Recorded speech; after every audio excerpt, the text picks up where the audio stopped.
Welcome to Magick Moonlog. I am your host, Dawn Marie Franzen, and this is a weekly series looking at the astrological forecast. So sit back and relax, and let's see what the moon and stars will bring us.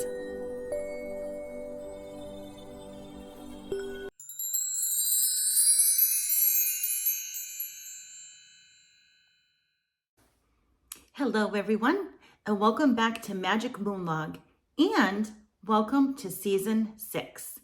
Now let me explain a little bit about why podcasters have seasons for their show. Well, the reason is because it is a show. You know, it's not that much different than watching a TV show, except unless they're on YouTube, you don't actually watch it. I, however, am on YouTube, so you can watch these videos. But episodes just kind of help you divide the show into sections. Do you know what I mean? So sometimes it's a lot easier to find if you're looking for certain things. Like say you're looking for a particular episode. If you know what season it's in, then it's much easier to find, right? Now, I know on listening to the podcast on your podcast platform, you know, it's a little bit more difficult to then go by season because they just kind of go by like episode number, which the episode numbers are on there as well. But in my case, if you go to my website, which the link is in the show notes and the description on the YouTube video, you will notice that I do have a section for the episodes. It's called Episode Guide, and I separated it by seasons. So if you're looking for a particular episode, like say you want to hear an episode about, I don't know, Beltane, the episode, it's under the season, the episode number, the title of the episode, as well as a brief description of what the episode's about. So it does make it kind of a little bit easier to find, I think anyway. And how do we creators decide on when to start a new season? Well, everybody's different, right? So some people might do yearly seasons, okay? And some might do every 6 months. Some might do seasonal, so every 3 months. I like to go by if something is significantly new or changing. And sometimes you as the viewer or you as the listener might not know, or you might not even really acknowledge something that's different. But one of the things that, like, for instance, and I'm not trying to get into this whole long explanation about this, but the way I started off my show was by going over the basics of witchcraft, getting into the craft, setting up, you know, your altar, all the basic stuff, you know, things like that. So I consider that to be season 1, which was a very small season. There was only like a handful of episodes in that season. And then I decided maybe I'll go every 6 months with it. But then I was like, well, sometimes when something's new, at least on my part, you know, on my side of it, then I like to kind of, you know, change the season just to kind of indicate that checkpoint, if that makes sense. So yeah, and I will tell you, I don't mind telling you about this because I'm talking about it right now, but I did change podcast hosts. So before I was with Podbean, and now I'm on Spotify for podcasters. You can still hear me on all your favorite podcast platforms, okay? As well as watching the YouTube videos on my channel. So have no fear, nothing has changed as far as your end goes, but I might be trying a couple of different new features, so be on the lookout for that, I guess. All right. So sorry for that long-winded explanation or kind of like an unnecessary intro, I guess you could say. But yeah, that's what I have for you. So let's get on with our forecast for June 1 to 7. So I really can't believe we are in a new month already. It's June. It's like we're halfway through the year, just about. It's insane. What is going on? Anyway, so since we're in a new month, I'm going to talk about the universal month number, as you might guess. I'm not going to go into details about how I got that number, so it's going to be very brief because I've already explained it a few times before, and not that I mind explaining it again, but I know sometimes people might get bored about hearing the same thing over and over again. Although repetition sometimes helps, because sometimes you might forget a little bit of a detail about something, and then I might come back to you with a brief description. But anyway, if you have any questions on how I get to the universal month number, you can always shoot me an email, dawnswitchmagic@gmail.com, okay? So the universal month number for June 2024, now the year that is very important, I will say, is 5.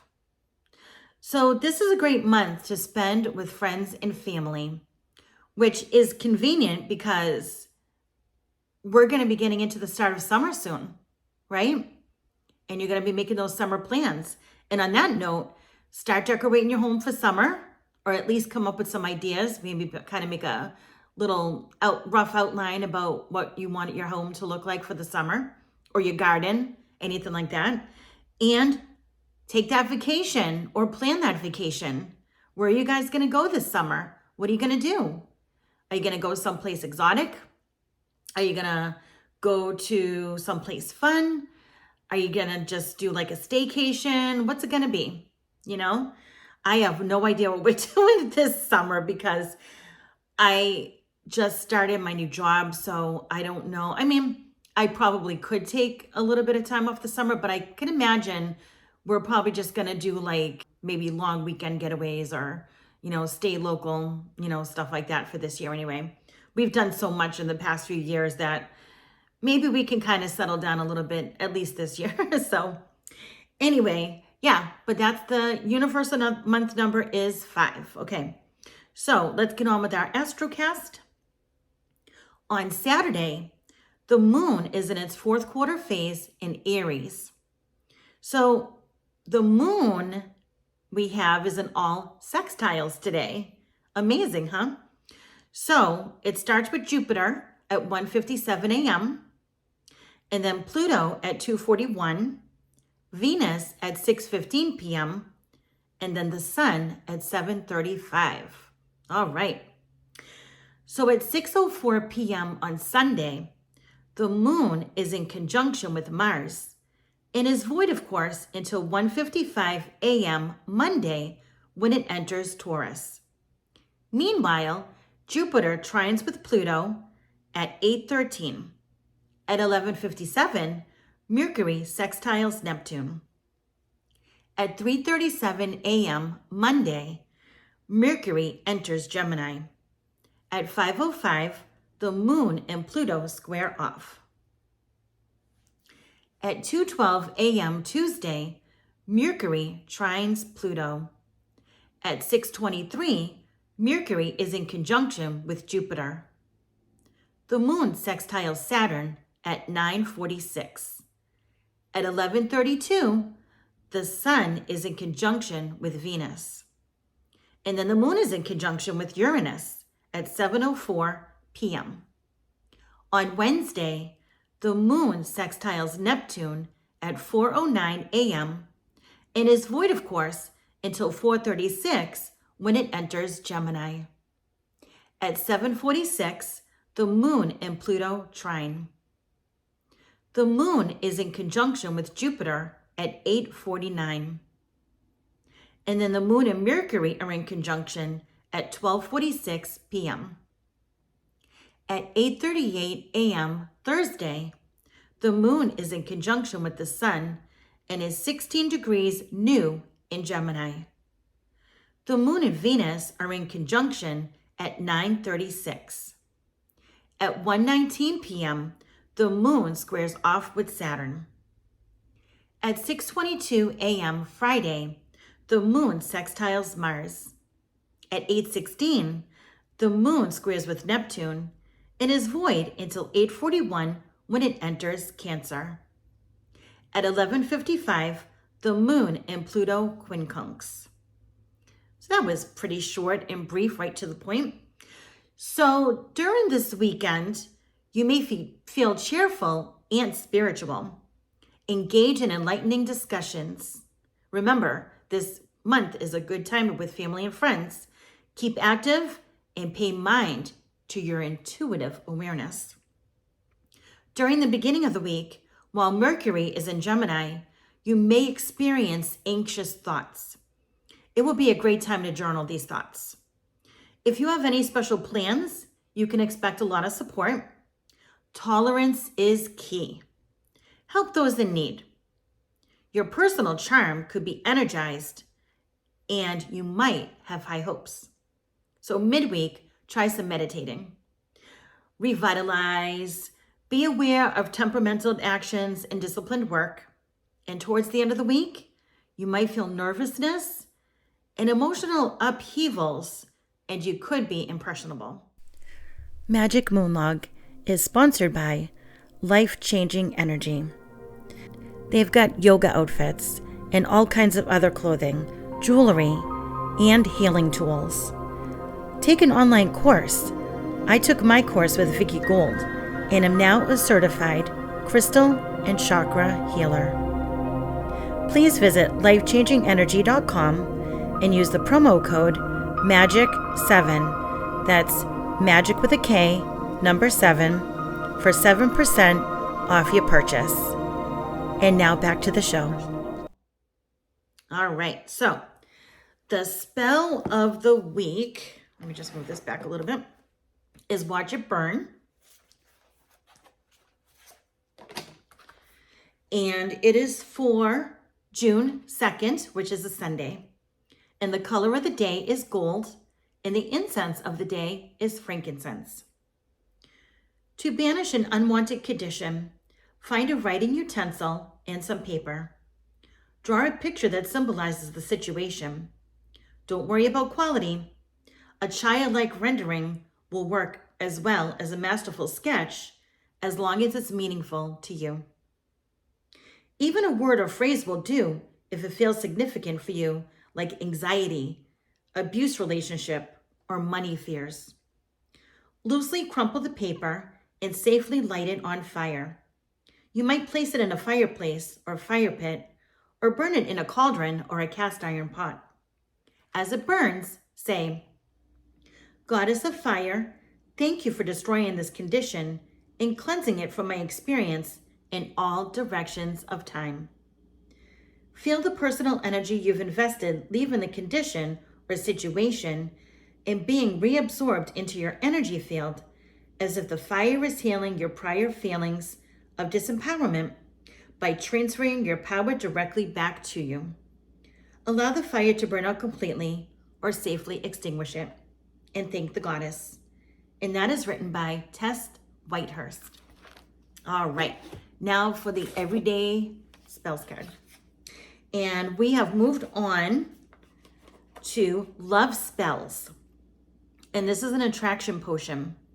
You'll need 1 small pot, 1 cup boiling water, 1 teaspoon dried rose petals, 1 teaspoon dried hibiscus flower, 1 teaspoon dried lavender, 1 pinch of cinnamon, and 1 muslin cloth. Perform this spell during a waxing moon. Add the flowers and cinnamon to the boiling water. Set your intentions and repeat the following 4 times. Infuse, imbue, impart, immerse. Thoroughly stir everything together. Visualize the energy of attraction in the pot. Steep for 10 minutes. Strain and drink when ready. Cool. And as usual, I will put that on the Facebook page. Now I've got the Amy Brown Oracle. I always get excited when I open up this box. It's like opening up a present. It really is. All right, let me put that aside. Let me kind of shift my position a little bit. All right, take everything out. Get the book.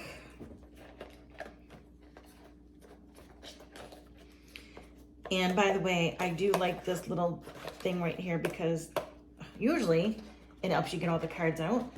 But for some reason, I was kind of messed up there. All right, so let's give these a good shuffle. And let's think about what kinds, Okay, that was my fault. The cards did not jump. I was just being clumsy. Did I drop any on the floor? No. Okay. Let's try this again. Oh my goodness, this is like crazy. Now I got them all discombobulated. And if this happens to you, by the way, it doesn't necessarily mean that you have to read the cards reversed. Just fix up your cards again and see, even like, I feel like mine are just all kinds of messed up. And I'll fix them later. I'll just kind of pick out a generalized card to read to you guys for this week. And we'll go ahead with the top card. And I drew the Dormouse. Okay, let's see what that's about. Card number 28. And oh, what I want to show you also in this book is there also is a page in the back where you can write notes. Isn't that cool? But there's only like a couple of pages, so if you want to keep like a journal on your divination or even just your oracle, I would recommend just getting a regular size journal for that. But it does help to have a little note section in case you need to write something down. All right, so, oh, forgive me, my back is like hurting me right now. And I got a little bit of a headache, so I just took some Excedrin, so hopefully it'll all go away. All right, the Dormouse. The key word is home. The Dormouse card can represent your home or a place where you feel the happiest or the safest. The physical body is also the home for your soul, and at times can be reflected in this card. It can also be about family, close relationships, and childhood memories. It speaks of goals you may have for your home, moving, renovating, or redecorating. And what did I say about one of the things that you can do? What was it? For the month is redecorate your home for the summer. All right, there we go. It also encompasses the yard and gardens. In order to determine what it is that you are being asked to focus on, relax for a moment and sense what comes on to mind. Pay attention to your feelings. Where are they guiding you? What emotion does this card bring up? Go with the feeling and ask, what is this about? What is it I need to look at again, and why? Perhaps you need to clear a childhood trauma from your aura. It might be that you need to revisit the pleasant, carefree memories of your youth. If you are unhappy with your surroundings, it might be that it is time to change residence. Sometimes the energy of a home does not support your comfort and well-being. Sometimes a home just needs to be cleansed. It needs to be in order and clean, but also smudged or cleansed on a spiritual level. Light a smudge stick, say a prayer, or sprinkle salt or water and walk slowly through the rooms. Ring chimes or bells, or clap your hands, or drum in all the rooms to break up stagnant energy. If you choose, just visualize doing all these things. You can also ask that you're helping friends from the other realms cleanse the house and property for you. Your physical body, the home of your soul, needs to also be kept clean and in good running order. Do the things that are good for your well-being on all levels. Home is where the heart is. And here is the chant, and you can repeat this after me if you want. My home is within my heart. I carry it with me wherever I go. It is a state of peaceful being and a joining with spirit. I choose to surround myself with love and light. I choose to release all that is not for my highest good. I rejoice in the pleasant memories of my past, in the hopes and desires of my present. Life is good. So be it. And then it says, have the fairies over for tea today. Very nice. All right. I actually drink tea just about every morning, especially when I go to work. I like to have a cup of tea. Sometimes I get different types of tea. I like green tea. Chai tea is one of my favorites. The green tea. I also like the yogi teas because they help with certain ones help with certain things. They have like herbs that help with certain things. Like there's some for stress release, there's some for cognitive help, things like that.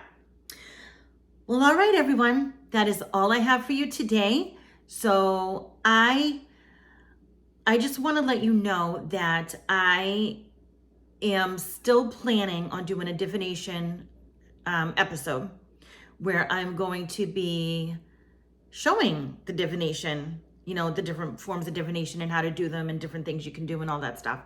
So that's the kind of episode that you might want to watch on YouTube. But I'll remind you when that episode comes out. I'll be honest, I was going to record it this week or this past week, but things just kind of got away from me. I've been concentrating on my new job. I've been studying for stuff and everything like that. So it just hasn't come out yet, but it will pretty soon.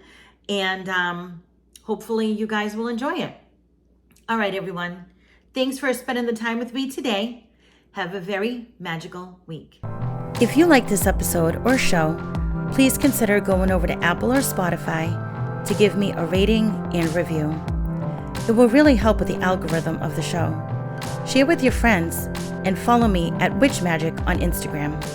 You can also join us on the Witch Magick Facebook group. If you would like to support the show even more, you could check out my Patreon and Ko-fi pages and join the tier of your choosing and budget for extra perks, as well as helping me maybe get a cup of tea. Thanks, everyone.